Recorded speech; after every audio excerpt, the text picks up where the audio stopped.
bersyukur Tuhan. Pada hari ini kami sama-sama kembali berkumpul Tuhan. Di hari yang indah kami Tuhan. Kami mau menyatakan bahwa Kau adalah Allah yang dahsyat. Kau adalah Allah yang luar biasa, yang sanggup menyelesaikan apapun yang menjadi persoalan masalah kami. Amen. Tuhan, pertolongan-Mu indah selalu Tuhan. Waktu-Mu selalu tepat. Amen. Untuk menyelesaikan persoalan masalah kami Bapak.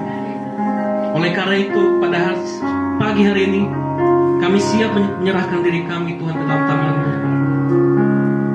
Kami akan mendengarkan sedikit dari firman Tuhan yang akan hamba-Mu sampaikan Bapak. Pakailah hamba-Mu ini. Biarlah firman Tuhan yang hamba-Mu sampaikan itu berasal dari isi hati-Mu Tuhan. Berikanlah kepada kami pikiran yang bersih, hati yang bersih Bapak, untuk menerima setiap firman Tuhan yang akan kami dengar. Kami berterima kasih Tuhan dan kami ucap syukur. Sama-sama kita katakan amin. Berikan kemuliaan sekali lagi Tuhan. Shalom saudara. Sudah diberkati. Amin. Puji Tuhan. Ya, sebelumnya terima kasih untuk kakak-kakak kita yang sudah membawa kita masuk ke dalam hadirat Tuhan.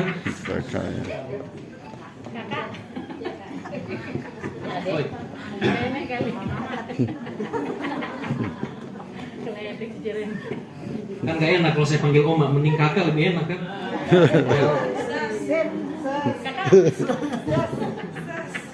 Saudara harus ingat, manusia tertua di Alkitab dicatat tuh umurnya sampai 900 ya kan. Kalau masih umur 60 itu masih ABG saudara. Jadi jangan lihat umurnya tapi lihat semangatnya.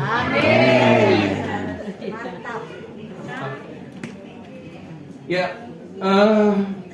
bisa dimunculin itunya ya. Oke.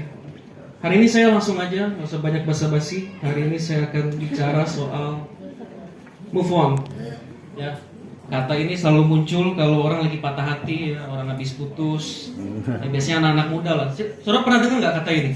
Move on. Ya, siapa di sini nggak pernah dengar kata move on? Kayaknya sebagian dari kita pasti pernah lah dengar kata move on. Sekali aja pasti pernah dengar. Benar nggak? Ya, biasanya move on ini punya korelasi dengan percintaan. Ya, kalau anak saudara putus ya, atau misalkan dia lagi menggebet seseorang terus tiba-tiba gak jadi ya kan, atau lagi ditinggal pas lagi sayang-sayangnya. Nah, biasanya kan kita sebagai teman atau sebagai keluarga kan mau menguatkan dia kan. Biasanya ya lu move on dong ya kan. Kita kasih nasihat ke dia, move on dong, cewek masih banyak ya kan. Sini lu ikut gua. Kita senang-senang sama-sama ya kan. Ya, hari ini saya akan bicara soal move on. Move on itu bahasa Inggris. Bahasa Indonesianya adalah sebenarnya ada dua arti ya. Ada dua arti. Yang satu adalah berpindah, yang satu adalah bergerak terus. Tapi saya lebih tertarik dengan kata berpindah. Pindah, kata dasarnya pindah. Pindah dari tadinya di sini kita bergeser. Ya, itu pindah kan? Ya, berpindah. Nah, saya coba diklik dulu. Saya coba tarik korelasinya dengan pada kita, karena kan move on tadi saya sudah bilang, move on itu punya korelasi yang erat dengan percintaan. Tapi bagaimana dengan kita orang percaya? Ya, saya percaya kata ini bisa menguatkan kita melewati badai yang kita hadapi. Ya, makanya saya percaya firman Tuhan kali ini bisa memberkati kita, terutama ketika kita akan mengarungi tahun 2023. Kan kita masih dalam nuansa tahun baru ya kan, karena masih bulan pertama Januari. Ya, apa itu move on bagi orang percaya? Klik. Move on bagi orang percaya adalah apa? Berpindah dari satu fase kehidupan atau di masa lampau menuju ke fase berikutnya, yaitu apa? Masa depan. Ya. Jadi berpindah, bergeser yang tadinya di sini ke sini. Ya, kalau kita berdasar satu, bahkan kata move on itu, move itu kan artinya bergerak. On itu either dia ke depan atau dia ke atas. Ya kan? On itu nggak menunjukkan dia mundur, enggak. Either dia ke depan atau dia ke atas. Saudara harus ingat, ya bahkan gembala kita selalu mengingatkan kepada kita adalah anak Tuhan yang akan selalu naik bukan turun. Kita akan menjadi kepala bukan apa? Ekor. Ya, berpindah. Tidak mundur tapi berpindah ke depan, ke atas, saudara-saudara, ya. Jadi move on di sini berarti apa? Berpindah dari satu fase kehidupan, dari masa lampau ke fase berikutnya, itu masa depan. Saya mau tanya sama saudara, saudara kalau lagi jalan kaki, saudara jalan ngadep mana matanya? Depan. Kenapa kita harus ngadep depan? Takut apa? Ketabrak. Terus takut apa lagi? Takut jatuh, takut tersandung, takut nyungsep, ya kan? Karena nggak mungkin kan kita jalan gini nih. Nih, ngapain kita jalan ngadep belakang? Yang ada saya nabrak di depan saya, benar nggak? Ya. Makanya hidup ini kita harus ngelihat ke depan, bukan ngelihat ke belakang kita. Amin. Makanya kita perlu move on. Nah, masalahnya hari-hari ini adalah banyak anak Tuhan yang gagal move on. Ya, orang yang gagal move on tidak akan melihat hari depan penuh harapan yang Tuhan sudah rencanakan untuk kita. Amin. Ya kan, itu firman-Nya kan? Dia bilang apa? Aku merancangkan kepadamu hari depan penuh harapan. Tapi seringkali kita masih terjebak dalam lingkaran yang bernama masa lalu, ya. Kita terjebak dalam masa lalu. Nah, makanya saya catat di sini, klik. Ada dua hal yang bikin orang gagal move on. Yang pertama apa? Klik. Kenangan buruk. Ya. Berapa banyak dari kita yang terjebak dalam yang namanya apa? Kenangan buruk. Banyak orang takut berbisnis. Kenapa? Karena dia udah pernah ngalamin dulu sakitnya ditusuk dari belakang sama orang.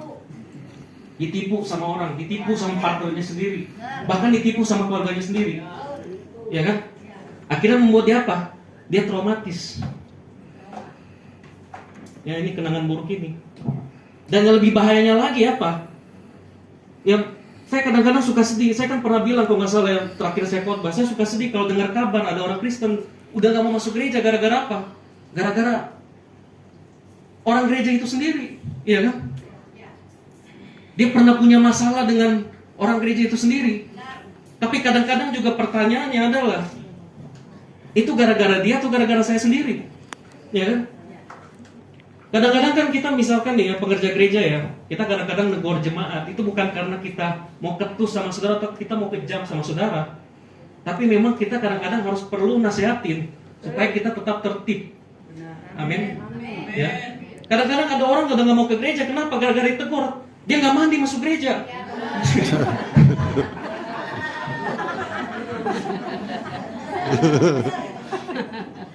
Bukannya sadar, malah tersinggung.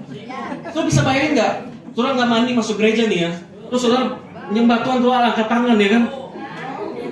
Sebelah saudara udah rebah ya kan, dikirain gara-gara penuh dengan hadirat Roh Kudus, ternyata gara-gara nyium bau ketek saudara ya kan? Nah, udah dikasih tahu, dinasehatin, bukannya sadar, malah tersinggung. Nah, ini yang bahaya, ya kan? Kenapa lu udah nggak mau ke gereja Pak Glenn? Abis gue malas, gue diusir sama bapak gembala gara-gara nggak mandi, ya kan? Nah, biasanya orang kayak gini nih, kalau dia nggak mandi, keteknya bau naga pasti.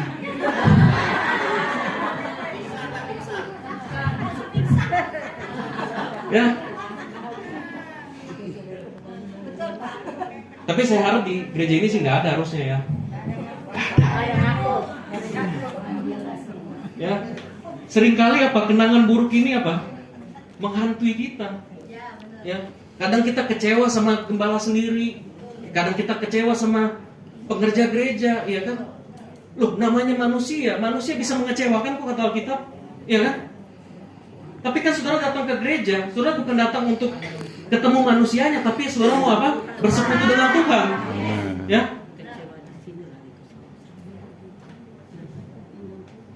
Ya, kenangan buruk ini bahaya. Ya, kalau percintaan ada orang udah kapok menikah, bahkan ada yang lebih parah lagi. Dia udah nggak mau sesama lawan jenis, dia bahkan berpaling ke sesama jenisnya karena dia merasa gue disakitin sama cewek, gue disakitin sama cowok, ya kan?